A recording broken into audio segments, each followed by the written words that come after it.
રણછોડ રાજ્યના ભક્તો માટે ડાકોર મંદિર કમિટીએ મહત્વનો નિર્ણય લીધો છે। આવતીકાલથી વિનામૂલ્યે ડાકોર દર્શનાર્થે આવતા ભક્તો માટે ભોજનની વ્યવસ્થા કરવામાં આવશે। ડાકોર દર્શનાર્થે પધારતા ભક્તો વિનામૂલ્યે ભોજન પ્રસાદી લઈ શકશે। રણછોડરાય મંદિર નજીક આવેલી ગૌશાળા પાસે યાત્રી નિવાસ નીચે ભોજનની વ્યવસ્થા કરવામાં આવી છે। હજારોની સંખ્યામાં ભક્તો ભોજન પ્રસાદીનો લાભ લેશે। મંદિર પ્રશાસન દ્વારા ભોજન પ્રસાદની વ્યવસ્થા કરવામાં આવતા કોઈ ભક્તો હવે ભૂખ્યા નહીં રહે। ભક્તો માટે વિનામૂલ્યે ભોજન વ્યવસ્થાની શરૂઆત કરવામાં આવી છે। ડાકોર ખાતે ગૌશાળા પાસે યાત્રી નિવાસ નીચે ભોજનની વ્યવસ્થા કરવામાં આવી છે, જેના કારણે કોઈપણ ભક્તો ભૂખ્યા હવે અહીંયાથી નહીં જાય। હજારોની સંખ્યામાં ભક્તો અહીંયા ભોજનનો લાભ લે તેવી શક્યતા વ્યક્ત કરવામાં આવી છે। ડાકોર મંદિર પ્રશાસનનો આ મોટો અને મહત્વનો નિર્ણય સામે આવ્યો છે।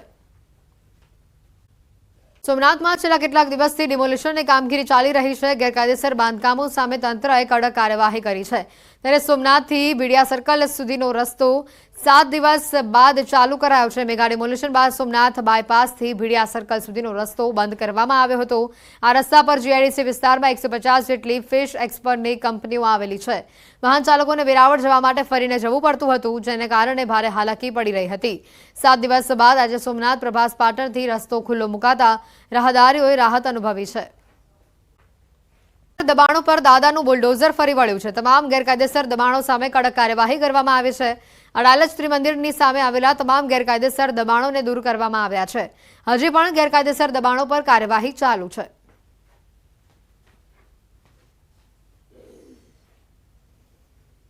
મોટી સફળતા હાથ લાગી છે। 1814 કરોડથી વધુનું 907 કિલો એમડી ડ્રગ્સ ઝડપાયું છે।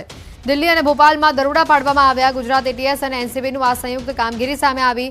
ડ્રગની ફેક્ટરી પડાવવામાં આવી હતી। છેલ્લા 6 થી 7 મહિનાથી શેડ ભાડે રાખવામાં આવ્યો હતો। આરોપી આ પહેલા પણ ડ્રગ્સના કેસમાં 5 વર્ષ જેલમાં જઈ ચૂક્યો છે।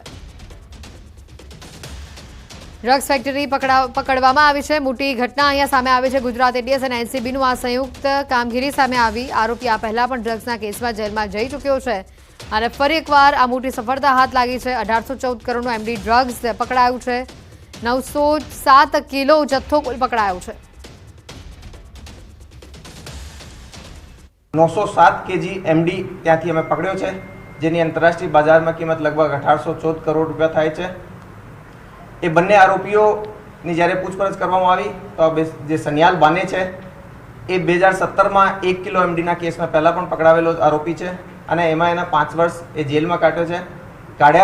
નીકળ્યા પછી જેલમાંથી એ લાસ્ટ 6-7 મહિનાથી બંને મળીને એ જે શેડ છે એ ભાડે રાખ્યો હતો। સાંસદ મનસુખ વસાવાએ નેત્રંગના ટીડીઓ મામલતદારનો ઉધડો લીધો। સેવા સેતુ કાર્યક્રમમાં ઉપસ્થિત ન રહેતા વસાવા લાલઘુમ થયા। ટીડીઓ મામલતદાર ગેરહાજર રહેતા વસાવા અકળાયા હતા।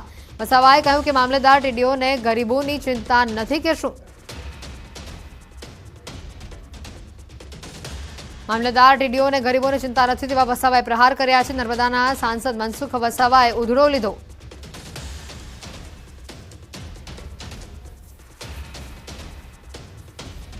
તાલુકા વિકાસ અધિકારી કેમ નથી? તાલુકા વિકાસ અધિકારી કોઈ જવાબ તો હશે ને કોઈની પાસે?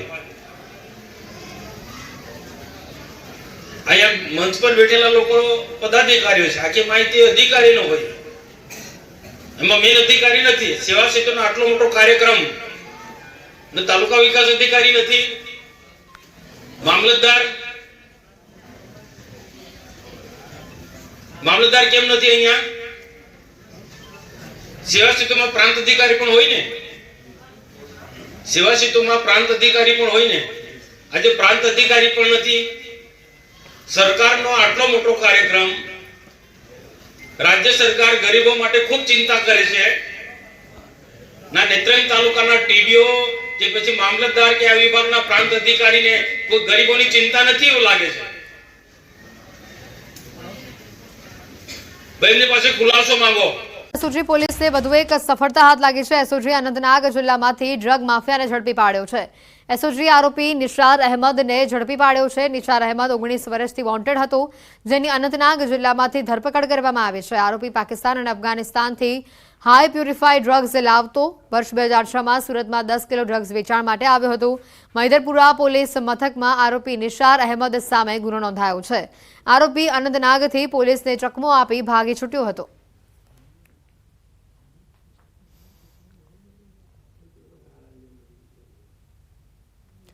ઘટના જે રીતની સામે આવી છે, આરોપી નિશાર અહેમદ 19 વર્ષથી વોન્ટેડ તેને જાહેર કરવામાં આવ્યું છે. વર્ષ 2006માં સુરતમાં ડ્રગ્સ વહેંચવા આપ્યું હતું અને આ ડ્રગ્સ 10 કરોડથી વધુની કિંમતનું હોવાનું સામે આવ્યું છે. મધરપુરા પોલીસે હાલ આ સમગ્ર મામલે ગુનો નોંધ્યો છે અને તપાસ કરી રહી છે. સુરત એસઓજીને હાથે આ વધુ એક સફળતા હાથ લાગી. 19 વર્ષથી જે આરોપી વોન્ટેડ હતો તેને આખરે પકડી લેવામાં આવ્યો છે. આરોપી નિશાર અહેમદ 19 વર્ષથી ફરાર હતો, જેને આખરે સુરત એસઓજીએ ઝડપી લીધો છે. સગીરા સાથે સામૂહિક દુષ્કર્મ મામલે મોટો ખુલાસો થયો છે. તબીબી તપાસમાં 3 લોકોએ દુષ્કર્મ આચર્યું હોવાનું સામે આવ્યું છે. પોલીસે આપેલા નિવેદનમાં 2 લોકોના સંડોવણી સામે આવી છે. પીડિતાનું ગોત્રી હોસ્પિટલમાં મેડિકલ ચેકઅપ કરાવવામાં આવ્યું. બપોરે 12 વાગ્યાના અરસામાં આવેલી પીડિત સગીરાનું રાત્રે 9 વાગ્યા સુધી મેડિકલ એક્ઝામિનેશન કરવામાં આવ્યું. ENT સર્જરી અને ગાયનેક વિભાગના તબીબોએ ચકાસણી કરી. સગીરા પોતાના મિત્ર સાથે અગાઉ પણ ઘટના સ્થળે ગઈ હતી. મિત્ર સાથે જુદા જુદા સમયે 7 વખત તેણે ભાયલી વિસ્તારની મુલાકાત લીધી હતી. દુષ્કર્મની ઘટના બાદ આરોપીઓને પકડવા પોલીસ સઘન તપાસ કરી રહી છે. શકમંદોની પૂછપરછ શરૂ કરવામાં આવી છે. શહેર અને જિલ્લા પોલીસ રાત્રે સઘન વાહન ટ્રેકિંગ હાથ ધરવામાં આવ્યું. ઠેર ઠેર નાકાબંધી પણ કરવામાં આવી. અવાવરૂ સ્થળોએ પેટ્રોલિંગ વધારવામાં આવ્યું. રાજ્યમાં વધુ એક લંપટ શિક્ષકની કરતૂત સામે આવી છે. સુરતના માંડવી તાલુકાની એક આશ્રમની શાળાના સગીરા સાથે શારીરિક અડપલા કરવામાં આવ્યા. આશ્રમ શાળાના આચાર્યએ જ આ શારીરિક અડપલા કર્યા હોવાનું સામે આવ્યું છે. અગાઉ પણ સગીરા સાથે શારીરિક અડપલા કર્યા હોવાનું સામે આવ્યું. આ બનાવના પગલે માંડવી પોલીસ આશ્રમ શાળા ખાતે પહોંચી. શાળાનો લંપટ આચાર્ય પણ આશ્રમ શાળામાં જ રહેતો હતો. પિતા માટે આ દાખલારૂપ કિસ્સો છે. મહેસાણાની 10 વર્ષની બાળકીને સલામ છે. બાળકીએ હિંમત દાખવીને બદ ઇરાદાથી તેનો બચાવ થયો. આરોપીએ 10 વર્ષની બાળકીનું અપહરણ કર્યું હતું. આઈસ્ક્રીમની લાલચ આપી બાઇક ઉપર અપહરણ કર્યું. બાળકીને શંકા જતા અભ્યતને સવાલો કર્યા હતા. અભ્યતે બાઇક ઊભું ન રાખતા બાળકી ચાલુ બાઇક પરથી કૂદી પડી હતી. જોકે આ બનાવમાં તેના ચહેરા પર ઈજાઓ પહોંચી હતી, પરંતુ તે અભ્યતના ચુંગલમાંથી છૂટી ગઈ. બાળકી રસ્તા પર પડી કે પાછળ આવતી એક કાર ચાલકે બાળકીને તેના ઘરે પહોંચાડી હતી. આ બનાવ બાદ પોલીસને જાણ કરાતા પોલીસે મુકેશ ધાચીરામ કજોડમલ પ્રજાપતિ નામના અપહરણકારની ધરપકડ કરી છે. 10 વર્ષની બાળકીની સજાગતા હિંમતના કારણે બાળકી અભ્યતનો પ્રતિકાર કરીને બદ ઇરાદાથી બચી ગઈ. આ બનાવ બાદ પોલીસે પણ દરેક વાલીઓને સંદેશો આપ્યો છે કે પોતાના માસૂમ બાળકોને ગુડ ટચ અને બેડ ટચનું જ્ઞાન આપે. બાળકીની સજાગતાના કારણે જ આ એક બનાવ બનતા અટક્યો છે, જેની અંદર એટલું જ લોકોને સંદેશ આપવો છે કે પોતાના બાળકોને, ખાસ કરીને બાળકીઓને ગુડ ટચ બેડ ટચ વિશે પૂરતી સમજ આપો. કોઈ અજાણ્યા વ્યક્તિ ઉપર કેટલો વિશ્વાસ મૂકવો જોઈએ, કેટલું ધ્યાન રાખવું જોઈએ તે બાબતે પણ પોતાના બાળકોને એજ્યુકેટ કરવો. બાળકીને પોતાને શંકા જતાં તેણે બાઇક ઉપરથી ચાલુ બાઇકે કૂદકો મારીને નીચે ઉતરી ગયેલી હતી અને તે દરમિયાનમાં તેની પાછળ આવતા એક કાર ચાલકે બાળકીને તેના ઘરે પહોંચાડેલી હતી.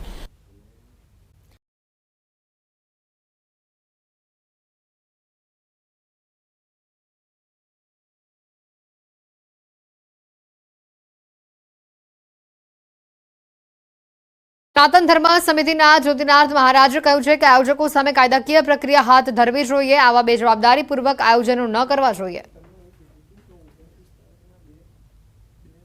ભાતીગઢ ગરબાની અંદર આ નિશંસ નાખી અને ખરેખર જે પ્રમાણેનું કૃત્ય થાય છે તે નિંદનીય છે. ક્યાંય ચલાવી લેવાય તેમ નથી. આયોજકો પર ખરેખર તો હું તો એમ માનું છું કે ક્યાંક ને ક્યાંક આપણે એક્શન લેવા જોઈએ. જે ગઈકાલે સકીરાના ડાન્સ અને આ પ્રકારનું જે પ્રકારે એક આયોજકે કર્યું છે એને હું સખત શબ્દોમાં વખોડું છું.